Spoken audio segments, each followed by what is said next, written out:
At my sister's wedding, they sat me by the exit, handed me a paper napkin, and called me just a guard. My mother toasted the real family. They showed a tribute video. My face didn't appear once. But when the groom turned, he saluted me. And then he said something that made the entire room stop breathing. The wind was brutal that day, not unusual for late autumn out here on base, but still, it had a way of creeping into your skin, pulling up old bones and older memories. My window didn't shut right anymore. The draft made the blinds rattle just enough to make you listen. Silence was never truly quiet on a base, not when the past still walked those halls. The envelope had been sitting on my desk for over an hour, white, pressed, decorative edges that tried too hard to look expensive. My name wasn't on it, just Miss Bal+1. That wasn't a typo, it was a message, and taped to the inside flap was a folded yellow post-it with familiar handwriting. We hope you can make it. Please don't wear the uniform. It's a wedding, not a press conference. Reagan. Always knowing how to take the blade and twist it without drawing blood. It had been 6 years. 6 years since anyone in that family had spoken to me. Not a phone call, not even when I was hospitalized, not when my father died. And not even then. I flew halfway across the world to bury a man who never quite forgave me for becoming more decorated than his son. And they still pretended I didn't exist. I wasn't supposed to show up, I said aloud to no one. They thought shame would keep me small. Maybe once it would have, back when I was young enough to confuse silence with love. Not anymore. I didn't touch the envelope again. I just stared at it like it might catch fire on its own. The last time I saw my family was at the funeral. My father's. The whole church showed up, all starched collars and rehearsed grief. Silas's photo was on the mantel, even though he'd died 2 years before. He was the golden boy, the soldier, the one they celebrated, until I outranked his memory. They didn't ask me to speak. They didn't even give me a seat. I stood at the back of the chapel in full dress uniform. My mother saw me, walked right past. After the service, she came up, placed a cold hand on my wrist, and whispered, "You should have worn something less formal. This isn't about you." That was the last time I answered her calls, or anyone's. I was always the placeholder, not rebellious, not lost, just inconvenient. The one they couldn't mold, the one who didn't smile in the Christmas photos because I was deployed. "Sometimes you serve your country," I muttered, "but you never get invited to your own family's history." The envelope was still there, unmoved, like a white flag pretending to be neutral. There was a knock at the door, short, sharp, familiar. Colonel Lincoln didn't wait to be invited in. He never did. Man had the posture of granite and the patience to match. "Am I interrupting your staring contest with stationery?" he said, eyes already on the envelope. "Wedding invitation," I replied. He raised a brow. "Reagan? Yeah. The one marrying Monroe? Same guy." Lincoln let out a long breath, leaned against the frame. "Jeremy Monroe. That the kid you dragged out of a crater in Helmand?" "Yup." "And now he's marrying your sister." "Seems like it." There was a silence after that. Not awkward, just heavy, the kind you don't break unless you mean it. "You going?" he asked. I shrugged. "You think I should?" He tilted his head. "You going to fight a war? Or bury a ghost?" "Maybe just watch one burn." Lincoln didn't smile, but the corners of his eyes creased. "Don't wear your stars like armor. Wear them like memory. Let them remember who you became without them." That sat in my chest a while. Didn't feel like advice. Felt like warning. I didn't answer him, just nodded. He left without another word. Later that night, I booked the flight. Red eye.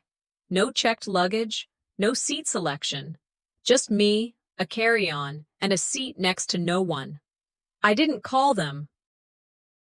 Didn't tell them I was coming. Not that they'd care. The invitation didn't even have my name. I wasn't a guest. I was an afterthought. I stood in front of my closet, stared at the dress uniform. Pressed, clean, weighty. I took it down, held it for a second, then folded it back and packed a dark gray suit instead. Not because they asked, because I didn't want them to think I came to impress. The wind outside kept howling. It sounded like my father, or maybe just the absence of him. I whispered, "They won't see me coming, and I'm not coming for them." The base was quieter at night, fewer drills, more ghosts. I stepped into the terminal a few hours later. No fanfare, just that strange emptiness of airports at midnight. Too clean, too bright, too in between. I'd booked the seat beside me to stay empty. Privacy has a price. So does peace. The flight attendant paused when she handed me a menu. Her eyes flicked to the scar on my left hand. "Would you like some champagne?" I shook my head. "Water's fine. I'm not celebrating anything yet." I opened my inbox on my phone. Nothing from Reagan. Nothing from my mother. Outside the window, the tarmac blurred, and in the reflection, I barely saw myself, which I guess made sense. I stepped out of the cab and looked up at the house. It was exactly as I remembered it, too perfect, the hedges trimmed like they'd been measured by a ruler, the driveway swept around like it had something to prove. This place had always been more concerned with appearances than people. No one had come to greet me, not that I expected it. I handed the driver a tip, grabbed my overnight bag, and walked toward the front steps. A man in a black vest opened the door before I could reach for it. He didn't smile, didn't meet my eyes, just took my coat like it was routine. Inside, it smelled like lemon polish and control. Staff buzzed around like stagehands before opening night. I could hear Reagan's voice somewhere in the distance, sharp, practiced, giving directions like a director setting lights. I hadn't seen her in 6 years, but I knew that voice. It hadn't softened. I kept my coat on longer than I needed to. The room was warm, but the air felt colder than outside. It wasn't the place I didn't recognize, I thought. It was the version of me they'd written out. Near the entrance, a large framed seating chart sat on a gold easel. Names scrolled in faux calligraphy. I scanned the list. No Zoe, no Ms. Vale. Just one line that stopped my breath. C. Vale, Logistics Support, Table 14, Exit Side. My last name was spelled wrong. Logistics Support? That wasn't a guest. That was a job description. I followed the signs to Table 14, tucked in a corner near the swinging kitchen doors. It wasn't even a real table, just a folding one, draped in an off-color cloth. Everyone else had thick cloth napkins with embroidered initials. Mine was paper, and it wasn't folded, just tossed. No one noticed, or they did and pretended not to. I didn't correct the spelling. I didn't ask to move. I just sat. Eunice walked by a few minutes later, flanked by 2 women I didn't know. She spoke loud enough for nearby guests to hear. "We always try to include everyone, even those with demanding work schedules." One of the women smiled too wide. "Oh, you're the one who travels a lot. Doing what exactly?" "Security operations," I said, keeping it short. Another woman chuckled, sipping wine. "Like a guard! That's so brave! We need more people like you in airports." No one laughed. No one corrected her either. I just sat there, fork idle on my plate. I wasn't part of the conversation. I was part of the joke. The dinner began with a microphone check and too many candles. Reagan stood near the head table, voice polished, gestures rehearsed. She looked like a bride from a magazine, if the magazine cared more about optics than vows. "We'd like to thank those who've made this weekend possible," she said, raising her glass, "including Aunt Clara and Uncle Ted, who gave us the incredible gift of a honeymoon retreat. We're beyond grateful." My stomach didn't twist. My jaw did. That was my gift. Paid under Clara's name, just like they'd asked. They wanted to keep it simple. For the optics, Clara had said. And now here we were? Clara met my eye across the room and gave a small wink, like, this is what family means. Invisibility has a sound, I thought. It's the quiet after someone else gets credit for your sacrifice. The speeches went on. Friends of Regan toasted her brilliance, her vision, her leadership in planning the event. Eunice gave a speech about legacy, loyalty, and those who always stood by the family. No one mentioned me, not even in a throwaway line like "to all who traveled here." When the server came around with wine, he poured for the others at my table and skipped me. I raised a hand slightly. "List says non-drinker," he said, already walking away. I stared at the glass in front of me. Empty. I'd been on that list once, when I was on painkillers post-surgery, but that was years ago. No one had asked. They just decided. They scripted me out of the story, I realized, but forgot I still had a voice. The final toast arrived. Everyone rose, glasses lifted. I stood too. Mine was water, served in a disposable cup. Across the room, Garrett looked at me. For the first time that night, he didn't raise his glass. He didn't look away. He just nodded. Regan, mid-smile, paused. Only for half a second. But I saw it. They had assigned me the table furthest from the window again. No view, no sunlight, no nameplate. The napkin was still paper. I sat early, sipping weak coffee from a ceramic mug that didn't match the set. Around me, white linens fluttered slightly as servers prepped the spread for the rehearsal brunch. Everything in that room was a display. Folded napkins like origami, flowers placed like they were auditioning for approval, plates positioned like rank. They had polished this room like a weapon. It was made to impress the guests, but it spoke the loudest to the people who already knew how fake everything was. Regan entered 15 minutes late, of course, surrounded by 3 bridesmaids and a trailing laugh. Her dress was cream silk, her hair pinned like a magazine cover. She didn't look at me. She didn't need to. I was already sitting where they'd decided I belonged. Garrett came in a few steps behind her. No tie. Collar loose. His eyes swept the room, caught mine for a second, and then looked away like nothing had happened between us in Helmand, like I hadn't pulled him out of the crater myself. Eunice clinked a glass. Thank you all for being here this morning. This brunch is about family and legacy. Legacy. That word again. They wielded it like a crown and wore it like perfume. They had no idea how heavy real legacy felt. Introductions began. Some distant cousin from Virginia, one of Regan's old roommates, the hairstylist who rescued the timeline. People clapped politely after each name. Then a woman at my table turned to Regan and gestured at me. And she is? Regan didn't hesitate. Champagne in hand, smile wide enough for cameras. Oh, she's just a guard. She works doors. A few people laughed, not the kind that fills a room, the kind that cuts quietly. I didn't say anything, didn't flinch. My silence was interpreted exactly the way they wanted, as agreement. I wasn't invisible anymore. I was entertainment.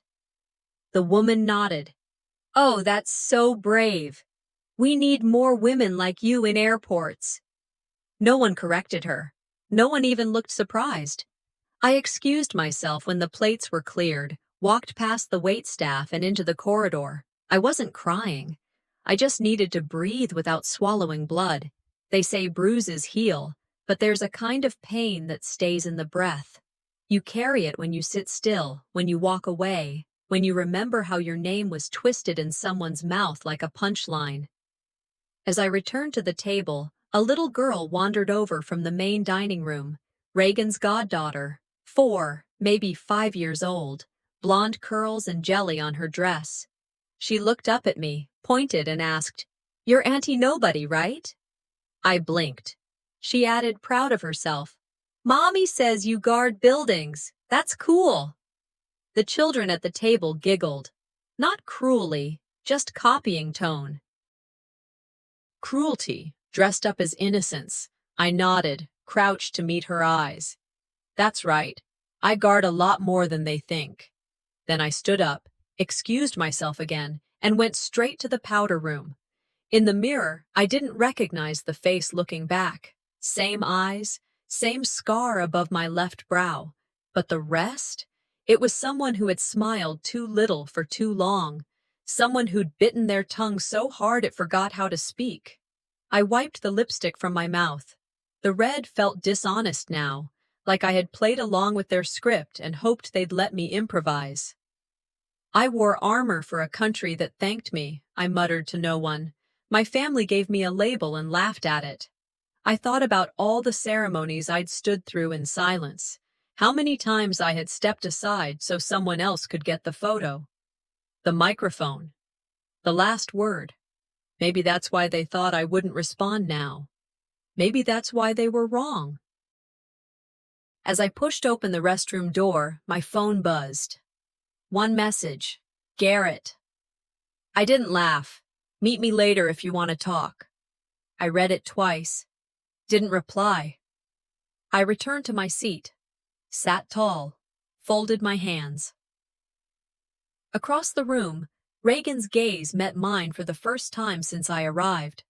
She looked away. She knew what she'd done. But more than that, she believed I'd let it pass. That was always her biggest miscalculation. As the brunch wrapped up and guests started drifting toward the photo area, I remained seated. Quiet. Still.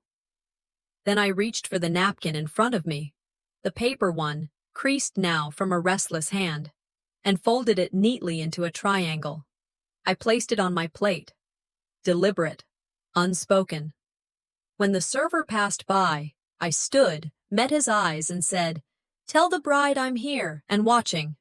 They called it the Legacy Walk, a self-guided tour of the estate, curated by Eunice herself, complete with printed pamphlets, a map, and QR codes leading to family highlight reels. It was absurd, but no one seemed to notice. They followed her like tourists through a shrine. Each stop had a plaque, her late husband's decorated past, Silas's medals, Reagan's charity awards. There was even a display about the family's multi-generational commitment to public service. They meant Reagan's weekend volunteering and Silas's short deployment. But not me. Never me. We paused in the hallway where portraits hung in gold frames. Silas's photo in uniform, Reagan in her ROTC pose, even their father from Vietnam. I scanned every inch of the wall. I wasn't there. Behind me, someone whispered, "Didn't she also serve?" I kept walking. No reaction. It's strange being erased while standing right there. At the cocktail station, I stood alone. A server poured me club soda. No garnish. No ice. Two of Reagan's bridesmaids hovered nearby, their voices just low enough to pretend they weren't trying to be overheard. One said, "Did you hear she faked part of her deployment record? That's why she didn't make full colonel." The other replied, laughing softly, "I heard she was investigated. Internal stuff. Her family kept it quiet." They sipped like they were discussing weather. Like they didn't just smear 2 decades of my life over a glass of rosé. I didn't say a word. I just watched their drinks being poured. They don't whisper because they care. They whisper because it gives them power. I moved away, slowly. Not to run. Just to keep from choking on air that suddenly smelled like bleach. In the garden, guests mingled under string lights. The sun was dropping fast. A man in a blazer approached me. Mid-50s, polished. The type that only uses first names because they think titles make things awkward. "You're Regan's sister, right?" he asked. I nodded. "No need to correct him yet." He smiled, tight-lipped. "The one with that security incident a few years back?" I tilted my head slightly, didn't speak. He chuckled, hand in his pocket. No judgment. I used to be JAG. Politics and the military are brutal. Someone always takes the fall. I didn't move, just blinked once. He meant well, or maybe not. But that wasn't the point. The rumor wasn't local anymore. It was strategic, planted, repeated, targeted. They weren't just embarrassing me, they were discrediting me. I excused myself again. This time, I walked the property edge, boots crunching through gravel that sounded louder than the party music behind me. Silence has a texture. That gravel? That was the texture of patience being shredded. I thought about the time I got my bronze star, alone, no call from home, no letter. How my family treated my service like a phase they hoped I'd grow out of. Meanwhile, Reagan's face was on magazine covers for leading nonprofit leadership weekends sponsored by brands that couldn't spell deployment. I was useful until I had a voice, I muttered. Then I became inconvenient. The tears didn't come. They wouldn't. But something inside me shifted. Not rage, not yet. Just recognition. Marla, the head caterer, approached with a clipboard. "You're Zoe, right?" she asked.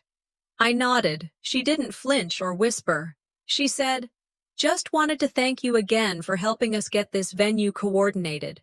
We were told it was Clara who handled it, but I saw your name on the original deposit." I said nothing. Marla continued, "We don't see people like you much, quiet, effective. Just thought you should know we appreciated it." I nodded once. "It's fine." She hesitated, then said something that sank like a blade. "It's funny how people confuse quiet for permission." That stayed with me, long after she left. Long after the music picked up again, like a match to dry leaves.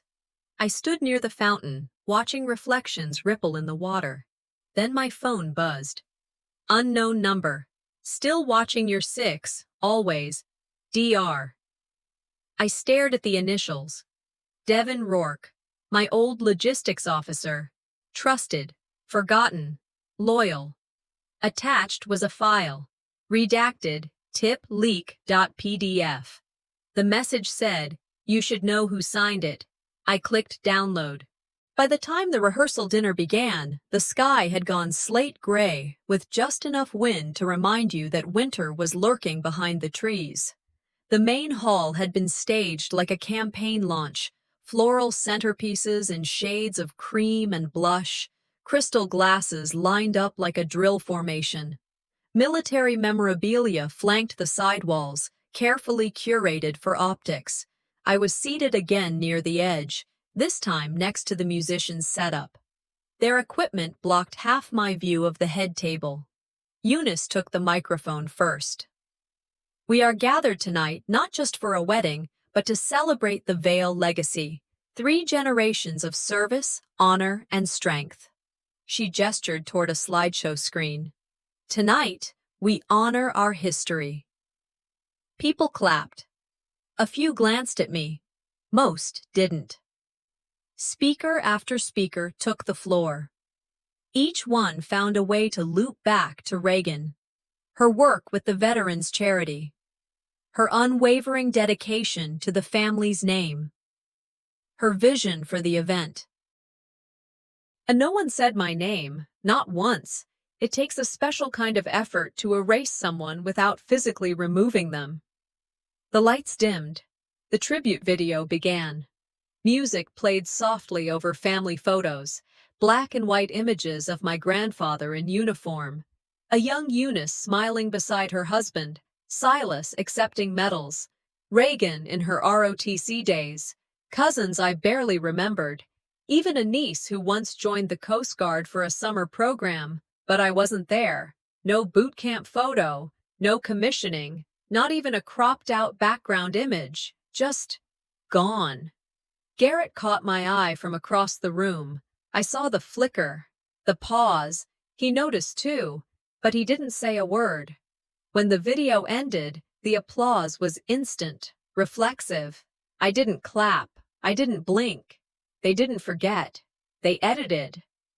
As the lights came back on, I stood quietly and made my way to the side garden. The cold air stung just enough to anchor me. I didn't want to break. Not here. Not while they toasted each other over a lie of omission. Aunt Lois found me under the arbor. She held a half-full glass of rosé and wore the kind of expression that made you wonder if it was concern or a performance.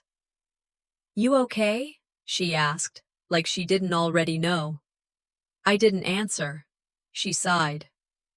"You know how your mother is. Don't give them a reason to say you made a scene." I turned toward her, eyes sharp. Lois pressed on. "Reagan worked so hard for this. Let her have her moment. We all have roles." My jaw clenched so hard I thought I might crack a tooth. When people tell you to be silent, they're usually asking for permission to keep hurting you. I didn't give her the satisfaction of an answer. I just walked.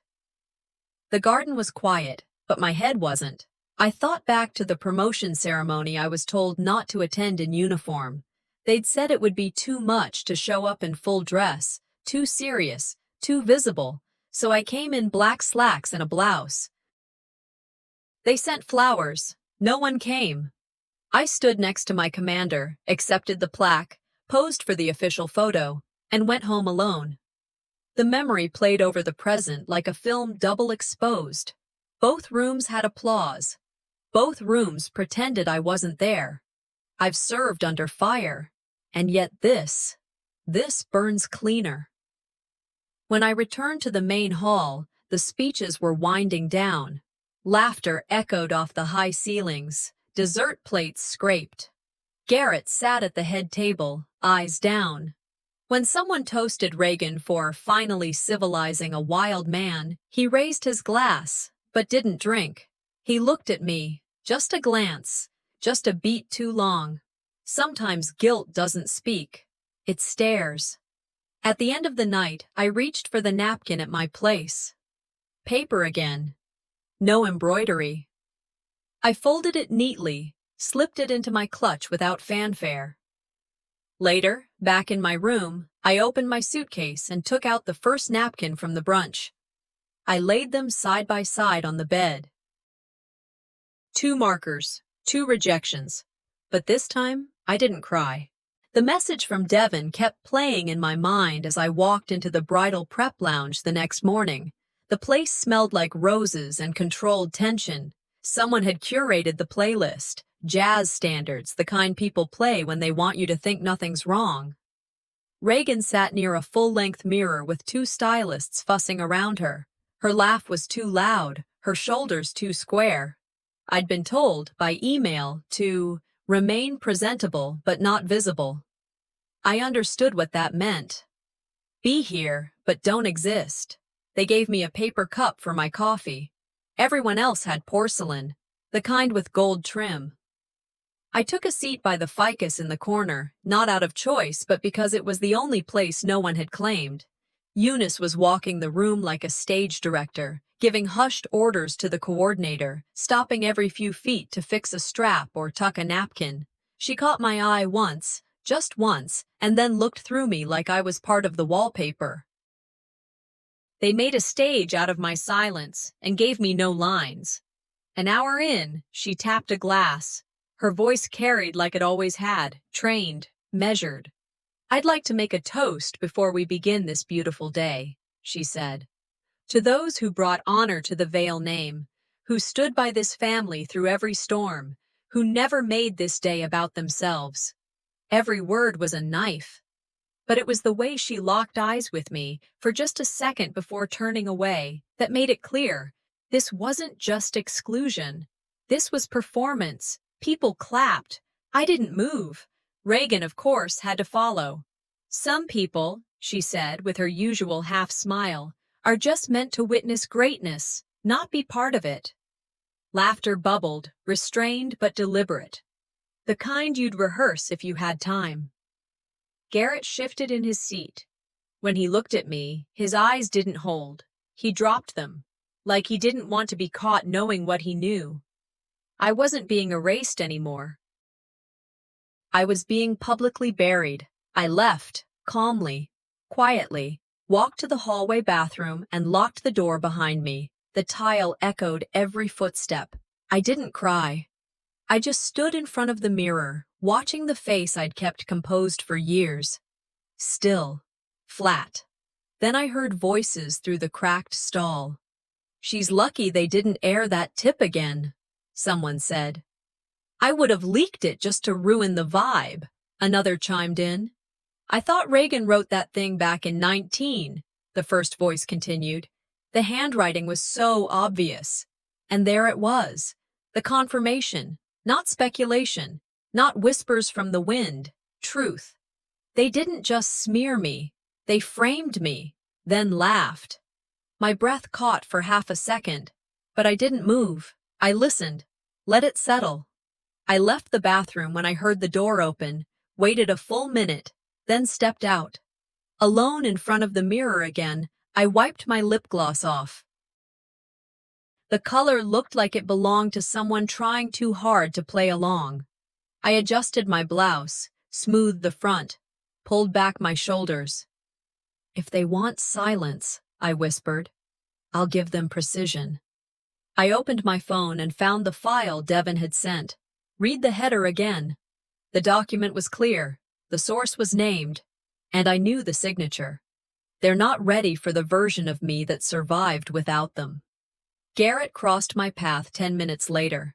He looked like he wanted to say something. Instead, he muttered, "Not here, not yet."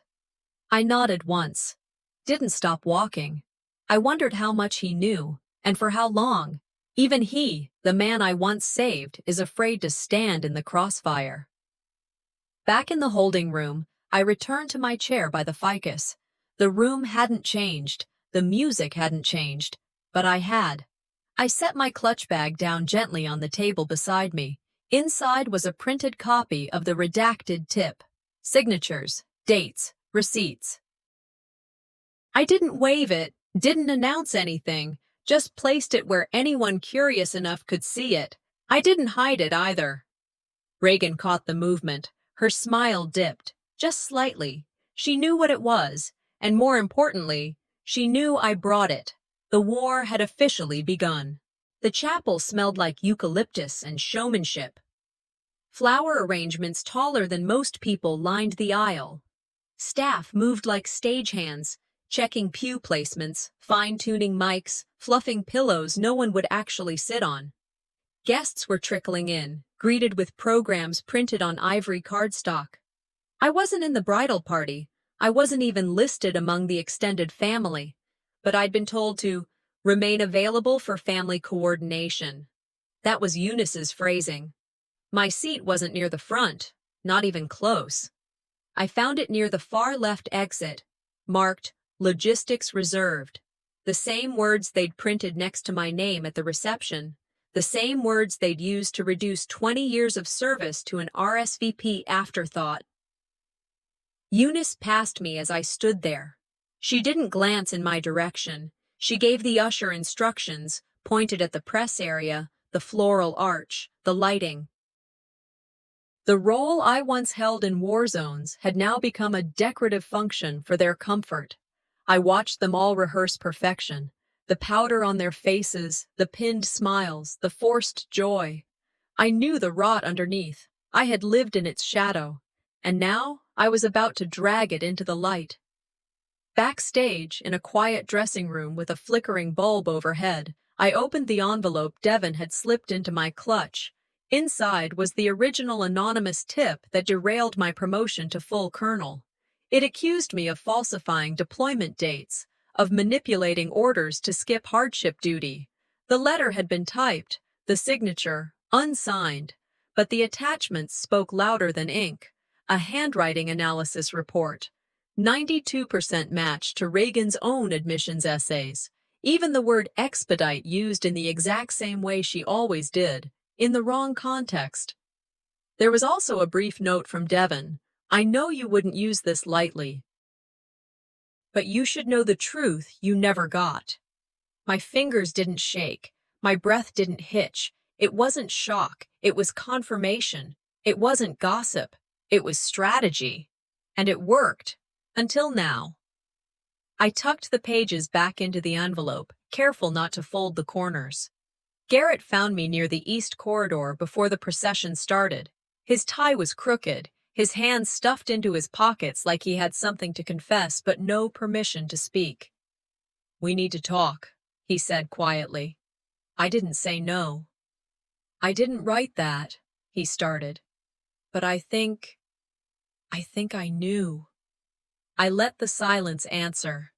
She was obsessed with being the only one who ever mattered. "The only hero," he added. "I should have told you." "Why didn't you?" "Because I thought it would pass, and because I didn't think you'd show up." "If you'd told the truth back then," I said, "we wouldn't be having this conversation now." He winced. "If you bring this up today, you'll tear the whole thing down." "Maybe it needs to fall," I said. He didn't argue. His silence told me everything.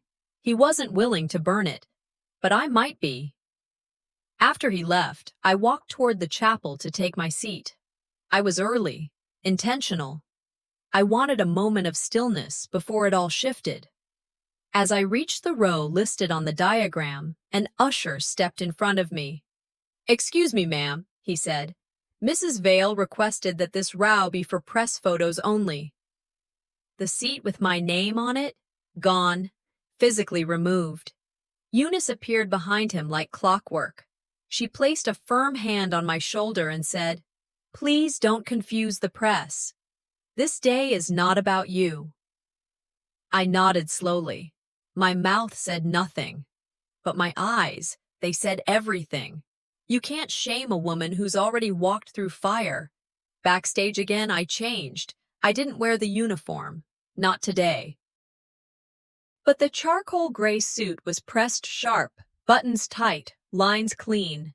I slipped the envelope into the clutch alongside the napkin I had folded from the rehearsal dinner. Symbols mattered. I knew that better than anyone in this building. In the mirror, I didn't look victorious. I didn't look bitter. I just looked resolved. "I'm not here to fight," I said aloud. "I'm here to be seen." Shoulders back, chin even, steps sure.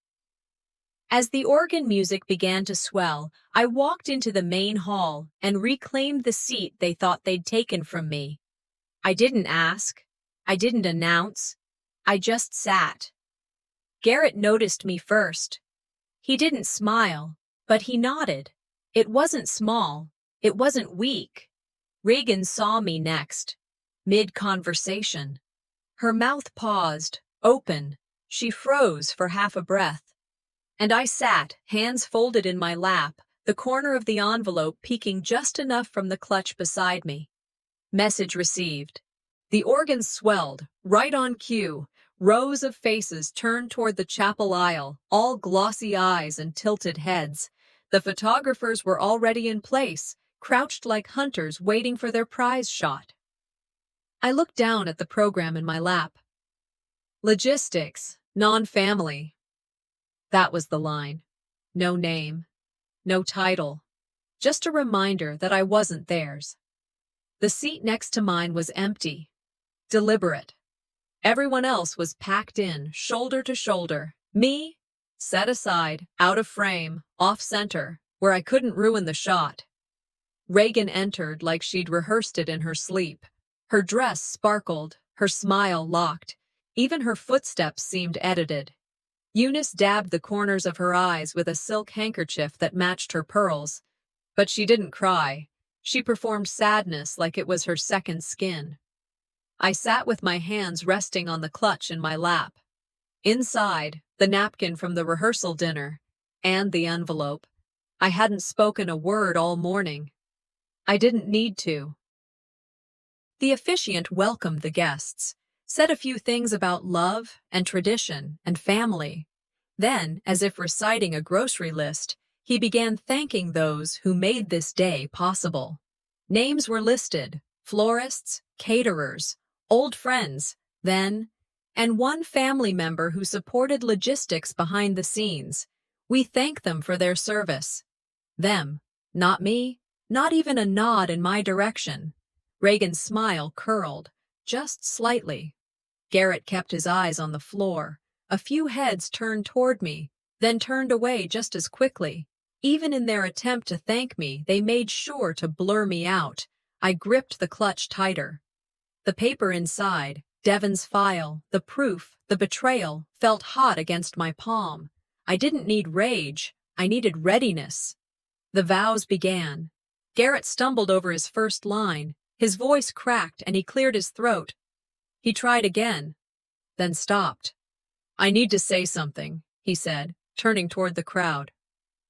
Reagan's face snapped toward him, stunned. The audience shifted. Garrett took one step away from her, turned fully toward me, and raised his hand in a full, precise military salute. He held it.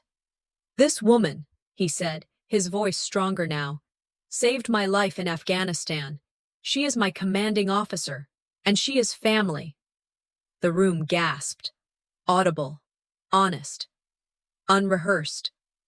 One guest stood, then another. Reagan dropped her bouquet.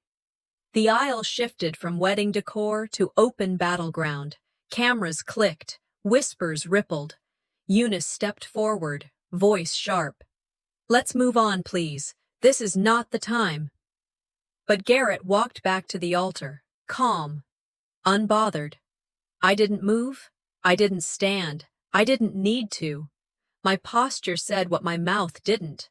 And now, the whole room understood it. Reagan turned toward me, voice tight like a stretched wire. "You always find a way to ruin things." I tilted my head. "No. You find a way to make me necessary."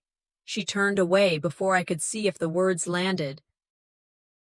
I rose from my seat, walked slowly toward the altar, not to speak, not to shout, just to place a sealed envelope in the officiant's hand. "For the record," I said. Inside, the anonymous tip, the handwriting analysis, the date, the truth. I turned to Eunice. "Don't worry. I won't embarrass you. You've done that part yourself." Garrett opened the envelope without a word. The officiant looked confused. Some guests stood to leave. Others whispered furiously. Truth isn't always loud. Sometimes it's just undeniable.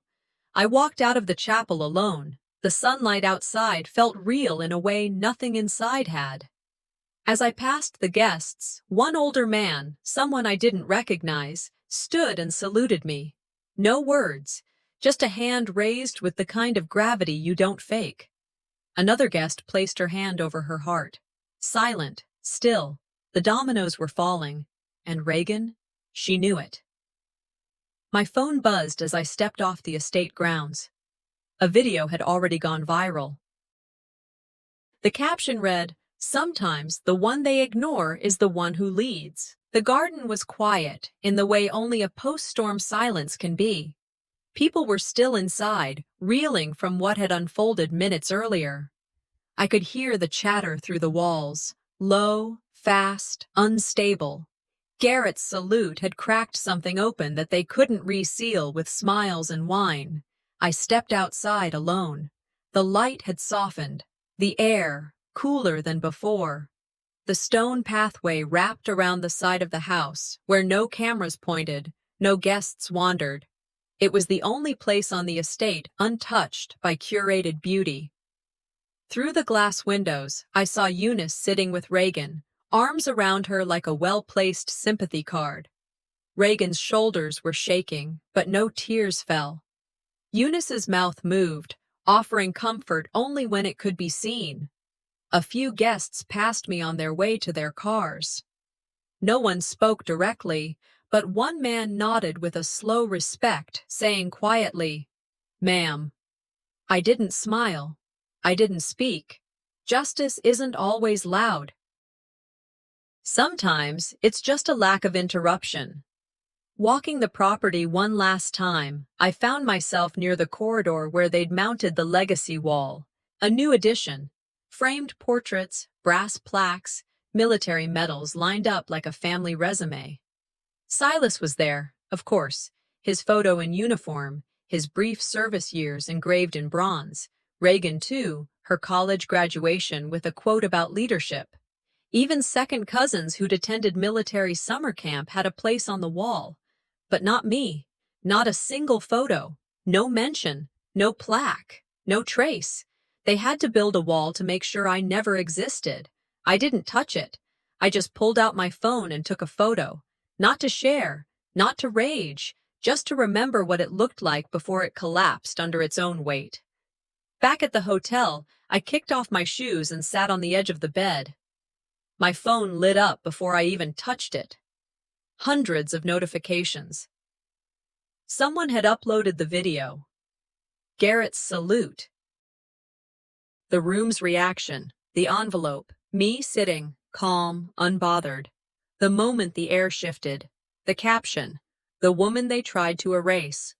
Thousands of comments. Veterans saluting. Strangers thanking me. Former subordinates writing things like, I served under her. She earned every stripe. I didn't comment. I didn't post. I just watched. Then a message came through. Devin. Told you truth doesn't stay buried. And just like that, something inside me, tight for years, loosened. Later that night, there was a knock. Reagan. Her makeup was smudged. Her voice smaller than I'd ever heard it. You didn't have to humiliate me, she said. I didn't, I replied. I stood up. You collapsed. She sat down across from me. Not invited, just there. You don't understand, she whispered. It's hard being the favorite. I blinked once. I do understand, I said. That's why I never wanted to be one. I just wanted to be acknowledged. She didn't apologize. I didn't ask for it. We let the silence stand between us like the only honest thing we'd shared all weekend. The next morning, I walked through downtown Lexington. The historic square was waking up, cafes setting out chairs, old men arguing about baseball under the courthouse steps. I stopped at a coffee shop. A couple looked at me, then nodded. You're the woman from the video, the woman said. The one he saluted. Before I could answer, a child from another table waved. You're the army lady, he called out. The one who got the guy to say thank you. I smiled. Not for attention, for truth. I thanked them, not for recognizing me, but for seeing me. Outside, I passed a small fountain near the courthouse. I pulled the last paper napkin from my bag, the one I'd folded and saved, and tossed it into the water. Some things deserve to dissolve. I kept the photo of the legacy wall, though. This wasn't about revenge, it was about memory. That afternoon, I received a call from a legal nonprofit. We'd like you to speak about protecting veterans from internal sabotage. You'd be the face of it. I said yes, not as a victim, as a witness. I boarded my flight with one bag, no uniform, no makeup, no goodbyes. The family will write their version, but the world already saw mine. The video sits at 3.4 million views.